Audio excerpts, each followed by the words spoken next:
హిందూ ట్రావెల్స్లో అయితే మనమైతే ట్రావెల్ అయితే చేస్తున్నాం, కానీ ఆ బస్సులో మాత్రం కాదు. బయట లుక్ అంటే ఇన్సైడ్ అయితే లుక్ అయితే చాలా బాగుంది. ఎక్స్ట్రాడినరీ మెయింటెనెన్స్, చాలా నీట్గా మెయింటైన్ చేస్తున్నాడు బస్సుని.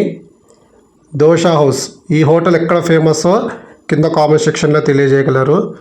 1:30 డ్రైవర్స్ ఇద్దరు కూడా భోజనానికి అయితే వెళ్తున్నారు. అర్ధరాత్రి, వామ్మో, what a punctuality, extraordinary speed, on టైంకే మనమైతే బెంగళూరు చేరుకున్నాము. Hi guys, welcome back to new video. ఈరోజైతే మనము నంద్యాల నుంచి బెంగళూరుకి అయితే ట్రావెల్ అయితే చేస్తున్నాము. హిందూ ట్రావెల్స్ వారి non AC sleeper come seater బస్సులో. నేను సీటర్ అయితే బుక్ చేసుకున్నాను, రెడ్ బస్ యాప్లో బుక్ చేసుకున్నాను. నాకు కేవలం 523 రూపాయలు అయితే పడింది. తర్వాత ఈ బస్సు ఎలా వెళ్తుందంటే నంద్యాల నుంచి వయా ఆలగడ్డ, తర్వాత కడప, రాయచోటి మీదుగా అయితే బెంగళూరుకి అయితే చేరుకుంటుంది. బెంగళూరులో నేను ఎలక్ట్రానిక్ సిటీకి అయితే బుక్ అయితే చేసుకున్నాను. ఈ బస్సు ఆనందరావు సర్కిల్ ఈ సైడ్ అయితే వెళ్ళదు, కేఆర్ పురము ఈ సైడ్ అయితే వెళ్తుంది అనుకుంటా, ఇంకా నాకైతే క్లారిటీ లేదు. తర్వాత ఈ బస్సు ప్రతిరోజు రాత్రి 8:20 నంద్యాల దగ్గర, అంటే నంద్యాల బస్ స్టాండ్కి నియర్ బై ఉన్న ద్వారకా రెస్టారెంట్ ఆపోజిట్లో అయితే మనకైతే హిందూ ట్రావెల్స్ వారి ఆఫీస్ దగ్గర అయితే అవైలబుల్గా ఉంటుంది. ఎలక్ట్రానిక్ సిటీ వెళ్ళేలోపు ఉదయం 6 అయితే అవుతుంది. మధ్యలో మనకు డిన్నర్ బ్రేక్ కూడా ఉండదు. మిగతా విషయాలన్నీ కూడా బస్లో ట్రావెల్ చేసి అయితే మాట్లాడదాము. Hi yours, this is Praveen, welcome back our YouTube channel. Present అయితే మనము నంద్యాల బస్ స్టాండ్ దగ్గర అయితే ఉన్నాము. బస్ స్టాండ్ నుంచి జస్ట్ వాకబుల్ డిస్టెన్స్లోనే మనకు ద్వారకా రెసిడెన్సీ అయితే ఉంటుంది. అక్కడ ఆపోజిట్ సైడ్లో మనకు హిందూ ట్రావెల్స్ అయితే ఉంటుంది. అక్కడే మన బస్కి అయితే స్టాప్ అయితే ఉంటుంది, పికప్ పాయింట్ అక్కడే.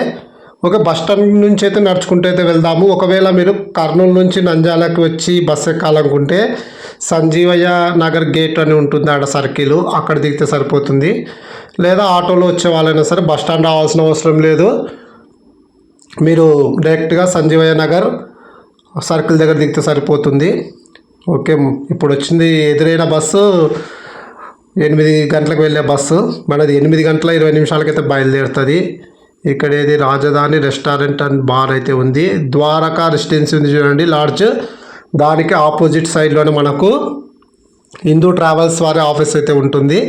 అక్కడ వెళ్ళి మనమైతే కొంచెం రెస్ట్ తీసుకున్నాం. ఇంకా బస్సు రావడానికి 15 నిమిషాలు అయితే టైం అయితే ఉంది. నేను ఒక 10 నిమిషాలు ముందుగానే చేరుకుంటూ ఉంటాను, ఎందుకంటే ఇతర ప్రయాణికులు నా వల్ల ఇబ్బంది కలగకూడదన్న ఉద్దేశంతో.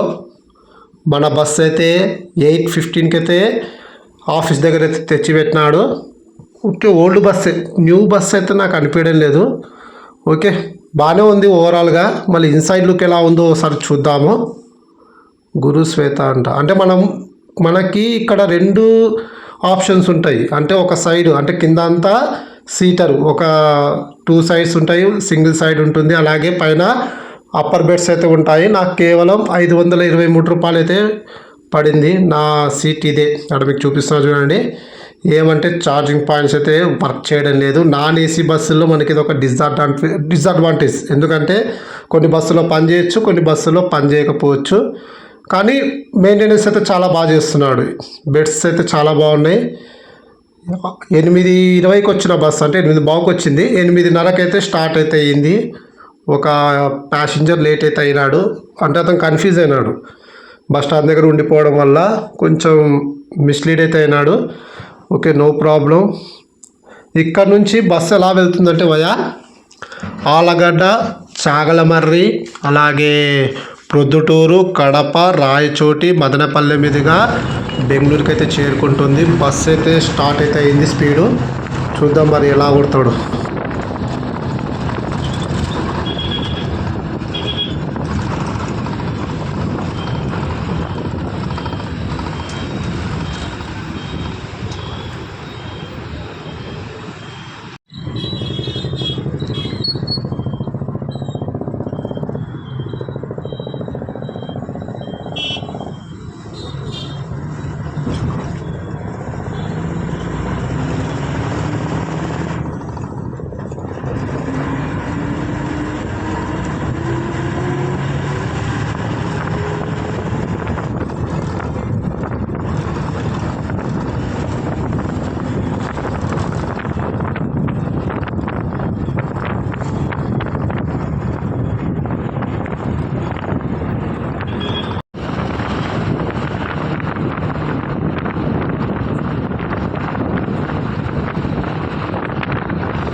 అబ్బో ఆలగడ్డ.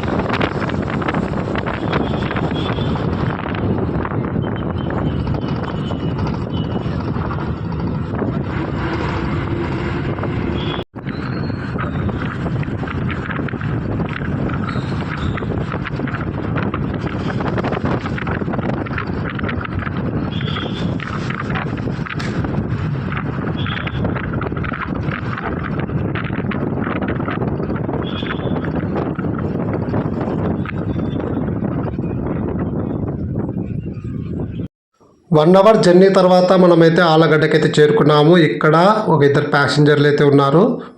వాళ్ళు ఎక్కిన తర్వాత మనమైతే స్టార్ట్ అయితే అవుతాము. ఓ 2 మినిట్స్ బ్రేక్ అనుకోండి. ఓ 2 మినిట్స్ బ్రేక్ తర్వాత మనమైతే ఆలగడ్డ నుంచి అయితే స్టార్ట్ అయితే అవుతున్నాము. ఆలగడ్డ బస్ స్టాండ్ చూడండి. పికప్ పాయింట్ ఇక్కడ నుంచి, అంటే బెంగళూరుకి ఆలగడ్డ నుంచి వెళ్ళాలనుకుంటే హిందూ ట్రావెల్స్లో మనకి పికప్ పాయింట్ బస్ స్టాండ్ అయితే ఉంటుంది. చాలా సేఫ్ పికప్ పాయింట్. ఇంకా మనము సెర్చ్ చేయాల్సిన అవసరం లేదు, గూగుల్లో చూడాల్సిన అవసరం లేదు. డైరెక్ట్ ఆటోనికి బస్ స్టాండ్ అంటే చాలు, అవుట్ సైడ్ దింపేస్తాడు. అక్కడ నుంచే మనమైతే స్టార్ట్ అయితే కావచ్చు. ఓకే, ఆలగడ్డ నుంచి మనకు ఫేమస్ టెంపుల్ ఉంది, అహోబిలం టెంపుల్. ఒకసారి చేయాలి, అంటే ఆలగడ్డ నుంచి అహోబిలంకి బస్సులో ఎలా వెళ్ళాలో మీకైతే ప్రత్యేకంగా ఒక వీడియో చేసి అయితే పెడతాను. చాలా ఫేమస్ టెంపుల్, నరసింహ టెంపుల్ చాలా ఫేమస్ స్వామిది.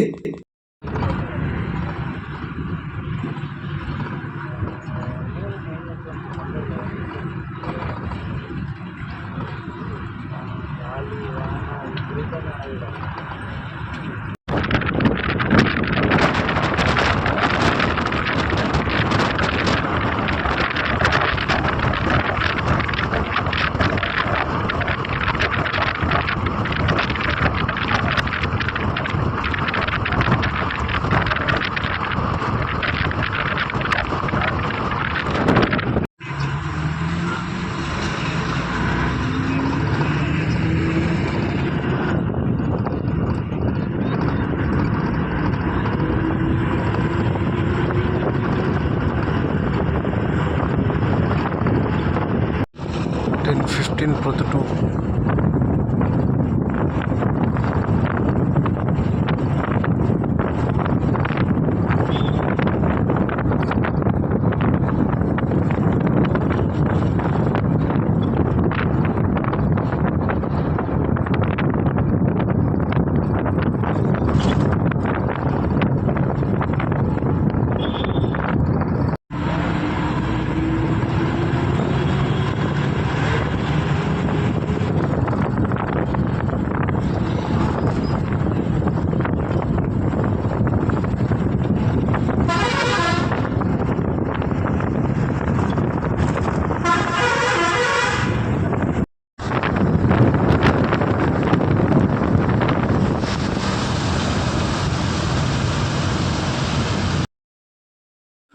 రాత్రి 10:30 మనం ప్రొద్దుటూరుకి అయితే చేరుకున్నాము.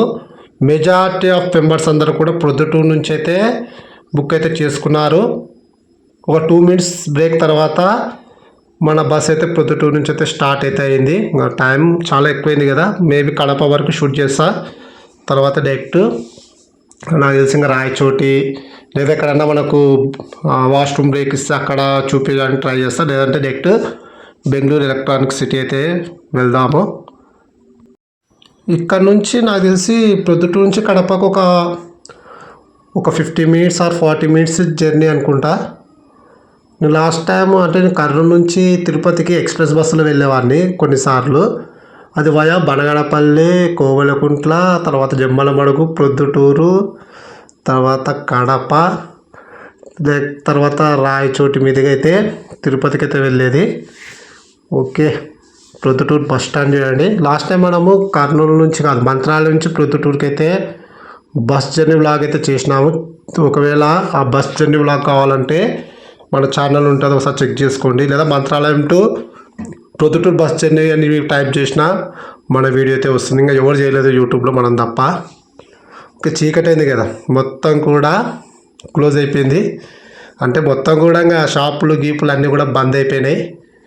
మన బస్సు కూడా ఒక్క లెవెల్ మంచి హై స్పీడ్ అయితే మెయింటైన్ చేస్తున్నాడు. పంచువాలిటీ కూడా బాగానే ఉంది. ఒక హాఫ్ అన్ అవర్ అటు ఇటు డిలే అయితే అయింది, కానీ నాకు తెలిసి బెంగళూరు వెళ్ళే లోపు మ్యాక్సిమం కవర్ అయితే చేస్తాడని అయితే అనుకుంటున్నాను. డ్రైవర్స్ ఇద్దరు కూడా బాగానే నడుపుతున్నారు. నెక్స్ట్ కడపలో కలుద్దాం. ఇంకా 11:30 కడప.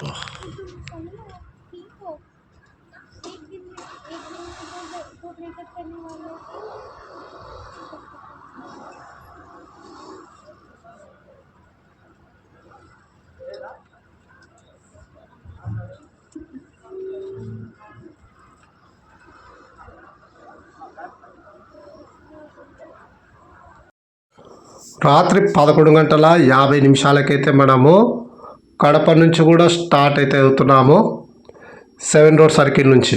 అంటే ఆల్రెడీ బస్సు ఆగి ప్యాసింజర్లు ఎక్కించుకుంది, స్టార్ట్ అయితే అయింది. నేను నిద్రపోయినాను. నిద్రపోయి లేచేలోపు బస్సు అయితే 7 రోడ్ సర్కిల్ నుంచి అయితే స్టార్ట్ అయితే అయ్యింది.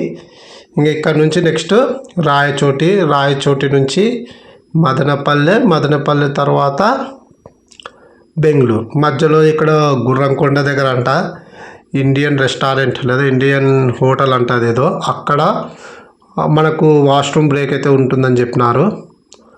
ఓకే, స్పీడ్ అయితే చెప్తున్నా కదా, మంచి హై స్పీడ్ అయితే మెయింటైన్ అయితే చేస్తున్నాడు. చూద్దాం మరి ఆన్ టైం వెళ్తుందో లేదో బస్సు.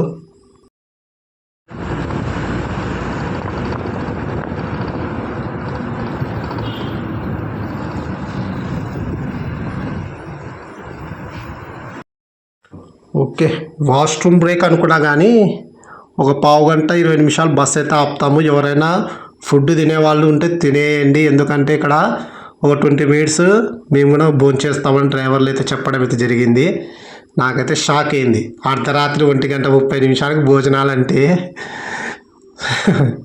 అసలు అరుగుతుంది ఆ టైంలో భోంచేస్తే అసలుకి. ఏమో వాళ్ళైతే భోంచేయలేదంట, వాళ్ళు చేయని. మన బస్సే కాదు, చాలా బస్సెస్, అన్ని ప్రైవేట్ బస్సెస్తో పాటు మన ఏపీఎస్ఆర్టీసీ బస్సెస్ కూడా ఇక్కడే కొంచెం బ్రేక్ అయితే ఇస్తున్నారు. బెంగళూరు నుంచి వచ్చే బస్సులు కానీ, అలాగే నంద్యాల నుంచి వచ్చే బస్సులు కానీ, ఆలగడ్డ నుంచి వచ్చే బస్సెస్ అన్నిటికీ కూడా ఒక 15 మినిట్స్ బ్రేక్ అయితే ఉంది ఇక్కడ ఇండియన్ రెస్టారెంట్ దగ్గర.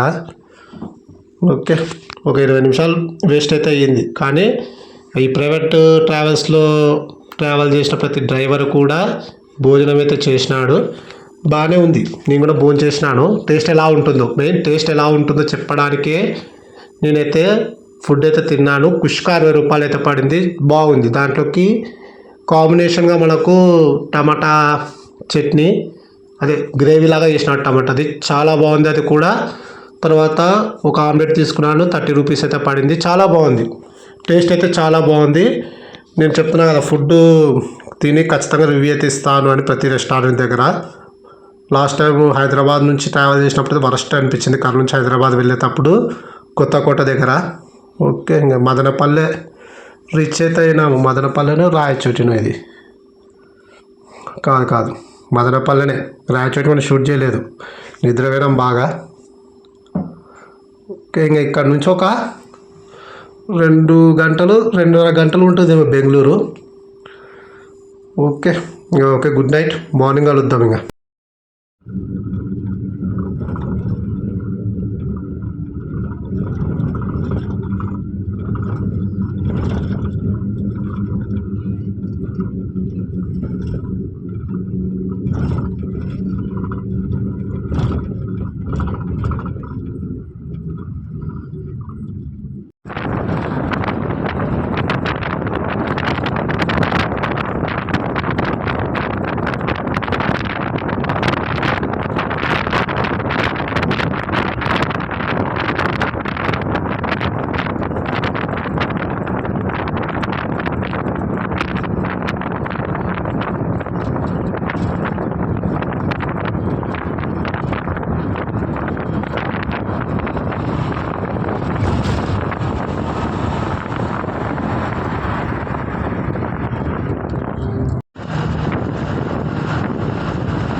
హాయ్ అందరికి కూడా గుడ్ మార్నింగ్. లేచేలోపే మన డ్రాపింగ్ పాయింట్ అయితే వచ్చింది ఎలక్ట్రానిక్ సిటీ. 6 అయితే అయింది టైము. ఆన్ టైంకి అయితే చేరుకున్నాము. బస్సు పంచువాలిటీ ఎక్స్ట్రాడినరీగా ఉంది. స్పీడ్ అయితే హైలైట్. బస్సు మెయింటెనెన్స్ కూడా చాలా బాగుంది. తక్కువ ప్రైజుల్లో సీజన్ టైంలో నాకు కేవలం 500-600 రూపాయల్లో నాకు సీట్ దొరకడం అంటే చాలా గ్రేటు. స్లీపర్ అయితే ఒక 200 ఎక్కువ ఉంటుంది. Thank you.